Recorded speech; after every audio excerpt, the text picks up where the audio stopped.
ಎಲ್ಲ ಗಣ್ಯರಲ್ಲಿ ನಾನು ವಿನಂತಿಸಿಕೊಳ್ಳುವುದೇನೆಂದರೆ ಆ ಗೇಟು ಓಪನ್ ಮಾಡುವುದರ ಮುಖಾಂತರ ಮಕ್ಕಳಿಗೆ ಬರಮಾಡಿಕೊಳ್ಳಬೇಕೆಂದು ಎಲ್ಲ ಮಕ್ಕಳಿಗೆ ಕ್ಷಣ ಕ್ಷಣ ಕ್ಷಣ ಸಿಕ್ಕರೆ ಶೈಕ್ಷಣಿಕ ವರ್ಷದಲ್ಲಿ ಮಕ್ಕಳಿಗೆ ಶಾಲೆಗೆ ಬರಮಾಡಿಕೊಳ್ಳಲು ಎಲ್ಲರೂ ಸಿದ್ಧರಾಗಿದ್ದಾರೆ. ಬಲೂನು ಮತ್ತು ಕಣ್ಣು ನೀಡುವುದರ ಮುಖಾಂತರ ಮಕ್ಕಳಿಗೆ ಎಲ್ಲ ಪಾಲಕರು ಮತ್ತು ಎಸ್ಎಚ್ಜಿ ಅಧ್ಯಕ್ಷರು, ಉಪಾಧ್ಯಕ್ಷರು ಮತ್ತು ಸದಸ್ಯರು ಹಾಗೂ ಗ್ರಾಮ ಪಂಚಾಯತ್ ಅಧ್ಯಕ್ಷರು, ಉಪಾಧ್ಯಕ್ಷರು, ಸದಸ್ಯರು ಹಾಗೂ ಕಾರ್ಯದರ್ಶಿಗಳು, ಎಲ್ಲ ಶಿಕ್ಷಣ ಪ್ರೇಮಿಗಳು ಮಕ್ಕಳಿಗೆ ಅದ್ಧೂರಿಯಾಗಿ ಸ್ವಾಗತವನ್ನು ಬಯಸುತ್ತಿದ್ದಾರೆ.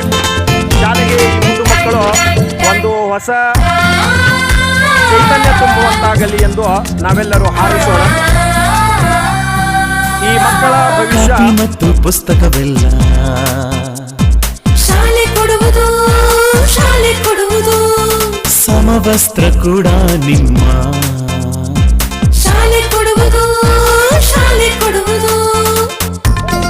ಯಾವತ್ತೂ ಉಜ್ವಲವಾಗಲೆಂದು ಆ ಸೃಷ್ಟಿಕರ್ತನಲ್ಲಿ ನಾನು ಶಾಲೆಯು ಮನೆಯಿಂದ ದೂರವಿಲ್ಲ, ಕಡಿಮೆ ಆಯ್ತು ಅಂತರ ತಲುಪುವೆ ಶಾಲೆಯ ಗೇಟಿನ ತನಕ, ತುಸುವೆ ನಡಿಗೆ ಸಾಕು ಪ್ರೀತಿ ಹಾಗೂ ಅಕ್ಕರೆಯಿಂದ ಕಲಿಸುವ ನಿಮಗೆ ಶಿಕ್ಷಕರೇ ದಾರಿ ದೀಪ.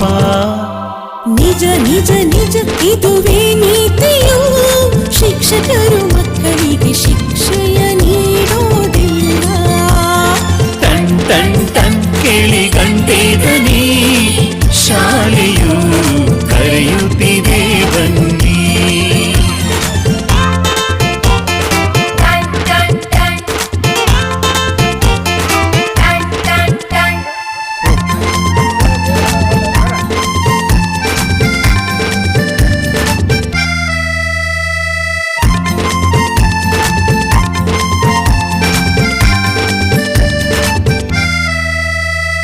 ಲೈಬ್ರರಿಯಲ್ಲಿ ಓದೋದಿದ್ದರೆ ಶಾಲೆ ಕೊಡುವುದು ಕ್ಷೀರಭಾಗ್ಯ ಬಿಸಿಯೂಟ, ಅರೆ ಶಾಲೆ ಕೊಡುವುದು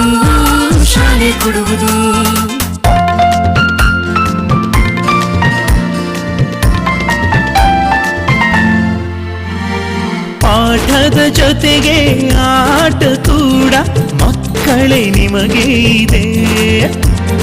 ಹೆಣ್ಣು ಮಕ್ಕಳಿಗೆ ವಿಶೇಷ ಕಾಳಜಿ, ರಕ್ಷಣೆಯೂ ಇಲ್ಲಿದೆ. ಕಲಿತವರೆಲ್ಲ ಮುಂದೆ ಹೋಗುವರು, ಆಗ ಬಲವಾಗುವುದು ಭಾರತ. ಮನೆ ಮನೆಗೆ ಶಿಕ್ಷಣ ಪಸರಿಸಿದಾಗ ಅಡಮಾನ